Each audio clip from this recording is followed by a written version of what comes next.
YouTube viewers, this is a quick follow-up to the last video where I unboxed all these systems, and we're just going to go ahead and test a few of them, or all of them, I mean.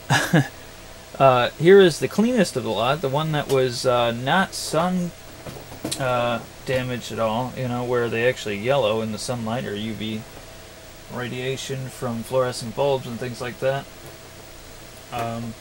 So hopefully this one will work because it is the best looking out of the lot. If not, I could always swap the case and keyboard with another working board, so it's not really a problem. But it would be nice if it all matched. So I've actually already got the drive on and the monitor on, and I'm just going to flip on the system here and pray that it works. So here we go. And come on. Yes! Okay. Yes, that is what you want to see when a Commodore 64 is working perfectly. Commodore 64 Basic version 2, 64K RAM system, and ready to go. So we're going to go ahead and test the audio chip and the rest of the system with this game, Elite, for the Commodore 64 and Commodore 128. Is basically one of the best 8-bit games out there, hands down. Basically what it is the first sandbox game. It's fully 3D, line, vector graphics. And, oops, I can't get to this. That's just silly. It has 8 galaxies, 256 solar systems, and within those solar systems are all different randomly generated planets and things like that. This is an amazing game, and this is probably one of the best versions, because the IBM version has the Blue Danube, Waves of the Blue Danube, which is the music, the docking music that they used in Space Odyssey 2000. The dun dun dun dun dun dun dun dun dun. Everybody knows it, even if it's not by name. But for this version and for other versions like the Nintendo version, Ian Bell actually wrote his own theme for this song, theme song for this game. So in my opinion, these versions are better because the Elite theme song is just, it's cool. It's pretty cool.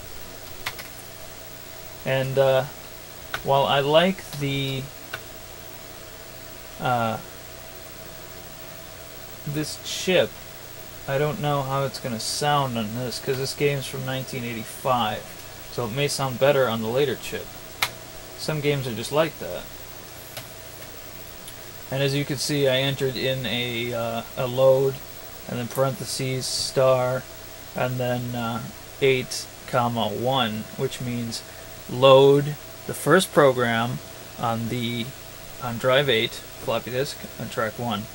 So hit enter, searching for program star, which is the first program. It's ready, and it automatically begins to load. So do I want to use fast loader? Yes. And it begins to load.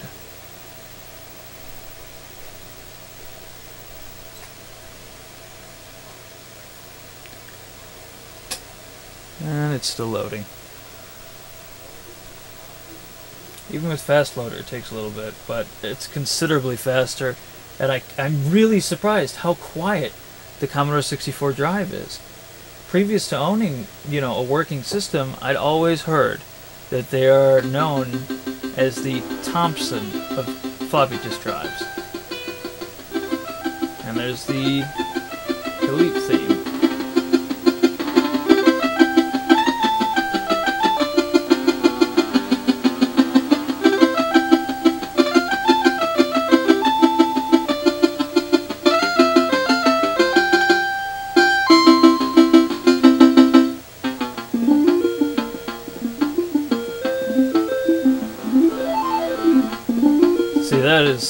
It's way cooler with this than the Blue Danube playing.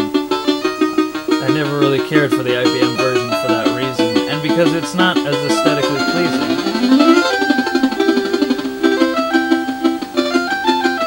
Okay, so let's actually play a game.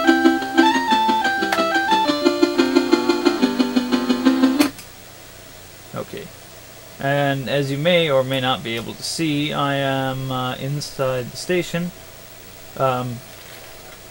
And I'm going to just take off here so we can demonstrate the 3D aspect of this game.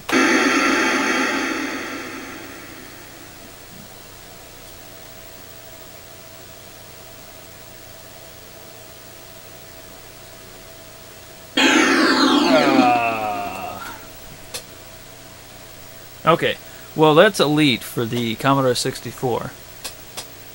I don't know how well you saw that, but... So we're going to go ahead and get one of the other ones and test it out right now. Okay, and here I am back with the C64C model, which is the much later model, with the revision SID chip in it. It's the 9-volt SID chip and not the 12-volt, so it sounds completely different. Or very different. It's similar, but it's still distinctly different. So I'm going to go ahead and power that on and try it out. And it should work. These are, yes, it does work. These are much more reliable because of the lower voltage than the breadbox one I was just testing there. Those bread boxes, I've been burned a bunch of times before. They often have the black screen of death, which is caused by mainly the PLA chips, which is your logic chip that kind of acts as glue, a bridge to kind of you know, go between the CPU and everything else. So on these, it runs a lot cooler. So we're going to go ahead and pop in Elite again, and I'm going to show you the difference between the sound chips. It should be pretty obvious to you once it loads up.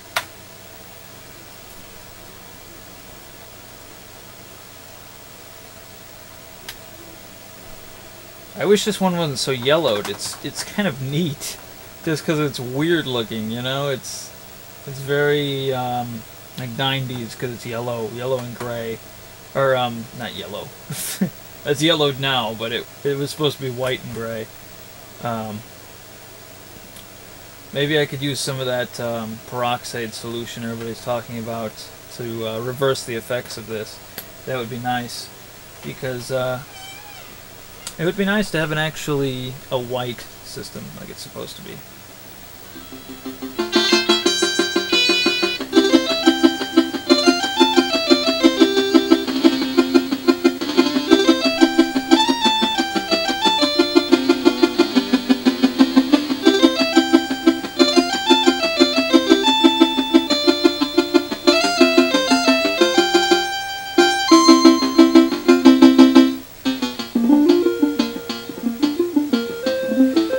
I think this particular game sounds better on this chip, because it's a later game, but you should be able to hear the difference. It's a lot different. It's more high-pitched and like nasally almost. Oh, let me turn it down a bit. It's very nasally, you know, whereas opposed to the other one was more boop, boop, boop. You know, it's more bassy. So that's the difference between the two. You'll notice a lot of times is that these C64Cs have more of a higher pitched, you know, just kind of a more grating tone almost, like an NES almost.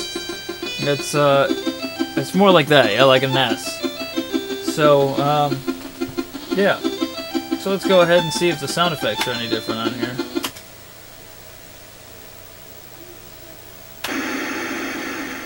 Sounds a bit the same, but it's quieter, I think.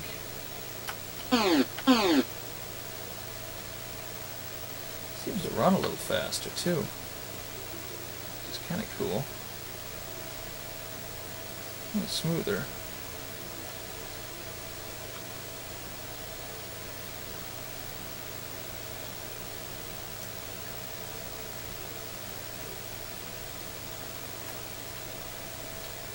Unfortunately, I can't get the cassette drive working. I don't know what the problem is, but it seems to be totally kaput at the moment. Oh no, I'm totally gonna hit this. Oh shit! I made that. Holy cow. Yeah, years of experience. No, I got very lucky there. So, so that's the C64C. I don't really have any more programs to test it out, but yeah. And by the way, that orange disc ended up being blank. It doesn't have anything on it, or at least as far as I know, it was not formatted in Commodore format. It was probably IBM or Apple or something like that. So just accidentally thrown in there with everything else. So let me go get the last one, and then we'll wrap this up. Okay, so here we are back with the other bread bin model, Commodore 64. This was the weird one, as you remember, with the taller light. It's a little odd that that's so tall. I don't know what the deal is with this. This is a later revision board, I think, and we'll see if it works. It's a little more yellow than the other one. It has the more traditional look to the Commodore 64s. If you look on the internet, even the 3D models people do, they make them look like this because of the fact that so many of them yellowed. Everybody's used to just looking at them yellowed. You know, nobody really thinks that they're supposed to be this kind of sickly gray-brown color. You know, it doesn't look as nice as kind of this sand color. And the sand color goes well with the actual kind of brownish red. Very odd choices that they went with here. But yeah, it complements it a little bit more, having it more tinted, you know. So I'm going to go ahead and turn this on, and hopefully this will work, but I do not have the highest hopes because it's a bread bin and these things are known to have problems. So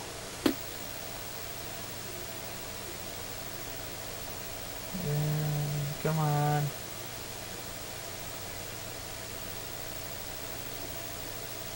Nothing.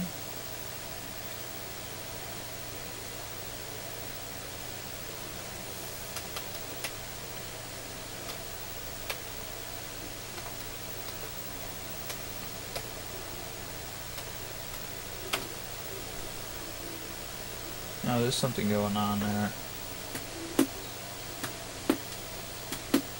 Sometimes you can get produced garbage if you turn it on and off like really fast.